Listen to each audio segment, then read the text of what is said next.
Hey everybody, welcome. I'm going to give you a brief orientation tour and just a welcome to the course. It's going to be less than 10 minutes and I'm going to get right into it. At the top of the screen that you have, I want to draw your attention to some icons.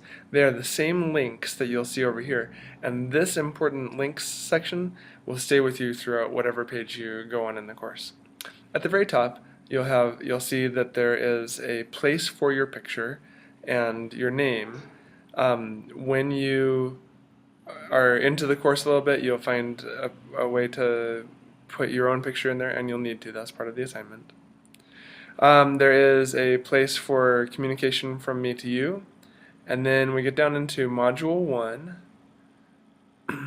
the digital portfolio creation is what we do in the Module 1 projects. Now, I'm going to have you start. You've already actually clicked into 1.01 DIMedia Orientation Training. Now, by the way, as I did that, I kept the original page open, and I opened a new tab, and I did that by holding down Control or Command on a Mac, and I can have two pages open at once on tabs. So, orientation, first step. Watch the orientation video below. Welcome. Read through the course syllabus, and that's what I'm going to open now. I'm going to control click there to open a syllabus. I'm going to go back here for just a sec.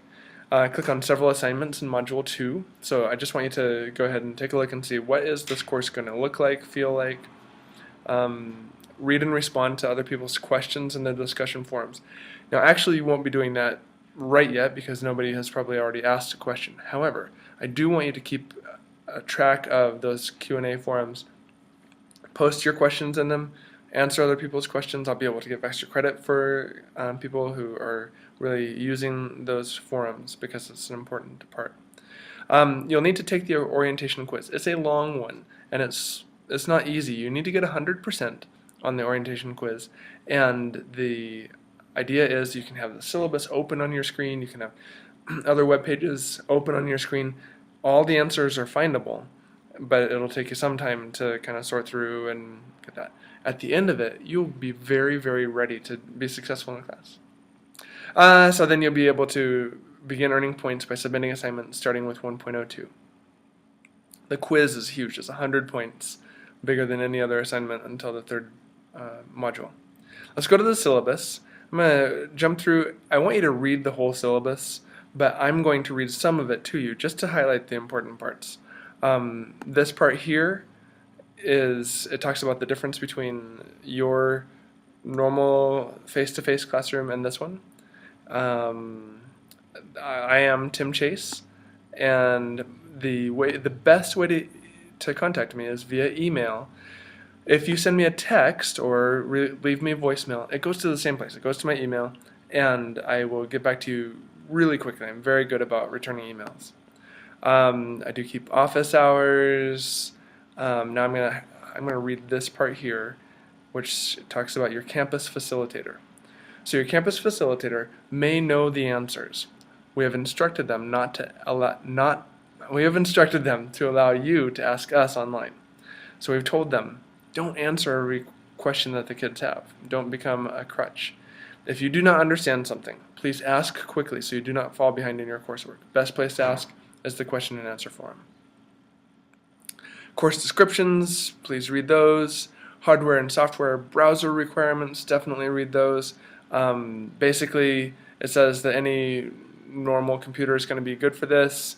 If it's older than about 4 years old, it's old. And it's just the applications that we use are designed for kind of the new internet, and old computers are not designed for the new internet, obviously. While it is possible to be successful in an online environment in any browser, we see significantly better success in Chrome or Firefox than in Internet Explorer or Safari. So it does matter, and we'd like to see you in Chrome or Firefox. Acceptable use policy, online etiquette, those are important. I'm not going to read them. Academic dishonesty is very, very important. The only thing I want to say about that is when you are doing coursework for us, there may be temptation to go and get somebody else's work, somebody else's picture or project, and call it your own. Now, we're going to teach you how to go and get someone else's work and give credit to them as you change it and make it your own. But to take someone else's thing and say, this is mine, that'll get you expelled from the course and bad things. You won't want to. It's fine. Accessibility, you can read privacy policy. Grading policy, I'm going to spend some time with. This course is divided into 3 modules per semester. It is intended that the work for each module be completed during the corresponding 6-week grading period. Each module contains between 8 and 10 projects, 6 weekly critical analyses, and 2 status checks.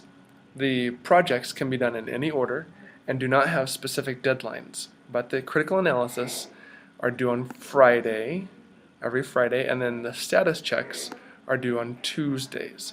The critical analysis don't start until the 3rd week, and the status checks also start the 3rd week. But they must be completed by the deadline stated for each. Your campus facilitator will be in contact with your DIMedia instructor regarding your progress. Grades will be recorded and reported to your school every 3 weeks, progress report, and 6 weeks report card throughout the year. This is not like other classes you've been in, and this is important, where you can go and look and say, oh look, I have a B- in English class. Instead, you'll accumulate points as you go, and 1,500 points over 18 weeks is your goal. It is possible to use your accumulated points to determine a grade for the class. What you do is you go to the grades, I'm going to show you that, go to your grades and take your total points divided by the number for our total grade check week. So you would go back to the course, go up to grades, which is here or here, and when you click there at the very top, it shows you your grade in terms of number of points that you've earned. When you take the quiz, you'll have your first 100 points, and then you go on from there to get additional points. It says the example, it's the middle of week 5, and Austin has 420 points. He divides 420, he goes to week 6, he's the next little deal there is 500. He divides 420 by 500 and comes up with 0.84, and he knows that that is 84%. Generally, you can expect that if you've done professional work and put in about an hour per 10 points, which is why the orientation quiz being 100 points is so big a deal, you'll receive full credit. If you just slap it together and hope it passes, you'll usually get 0 points, and I'll ask you to resubmit. Resubmitting, if you're asked to resubmit an assigned project, and that's pretty likely to happen at some point, then do this. Go make the changes you needed to make. Read the assignment carefully. Go into that assignment and click on the Edit My Submission button. Change anything at all. This step, what you just did where you went into it and you changed something, maybe you say, is this better? Inside the assignment, that highlights it on my end so I know you're ready for me to give it another look. A note about critical analysis and a link to the guidelines and examples. I know on the orientation quiz there is a question about guidelines and examples of critical analysis, so you'll need to go to that. Course access, and then we skip down to some additional information you'll need to know. For example, about tabs, and I've already told you a little bit about tabs, but you'll need to open several tabs each time you come in. A note about URLs or URLs, permalinks, and I do want you to read this. I'm not reading it to you, but you do need to know the difference for the orientation quiz again between this URL and this URL here. And then the very last thing that I wanted to tell you is that the frustration that kids often feel when they get involved in their first online course is normal, and we've planned for it. We know that it happens, and in the long run we think it's a good thing. I know that's hard to hear when you're just in the mode of first being frustrated, but